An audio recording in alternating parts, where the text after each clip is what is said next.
আসসালামু আলাইকুম রহমতুল্লাহ। সম্মানিত ভিউয়ার্স, আজ আমরা আইসি মুন্সিবাজার মাদ্রাসার 70 সালা দস্তারবন্দি।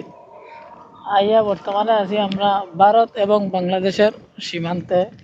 লগে আছেন আমার মৌলানা হোসাইন সাহেব, আমার সহযোদ্ধা। আসসালামু আলাইকুম। আসসালামু আলাইকুম বিওয়াস। এত সুন্দর জায়গা মুন্সিবাজার জায়গাত আপনারা যদি না আইনতে আপনারা দেখতে পারতেন না। ও দেখলা আপনারা ইন্ডিয়া দৌড় দিলেও যাইমু কি, কারণ নদী একবারে শুকাই গেছে। সম্ভবত নখ ফানি হইব, না আঁঠু ফানি হইব, না গলা ফানি হইব, না মাথা ফানি হইব, না বেশু হইব, কিন্তু একবারে খান্দাত 12টা কিছু দূরতে পুরা খুঁটি মারি দিছা তাই লগে আছেন আমরা বারোটা কি হুজুর, হুজুরে কিছু কোকা। আসসালামু আলাইকুম রহমতুল্লাহি ওবরাকাতু। আলহামদুলিল্লাহ, আমরা মুন্সিবাজার মাদ্রাসার ওয়াজের সময় ইসলাম।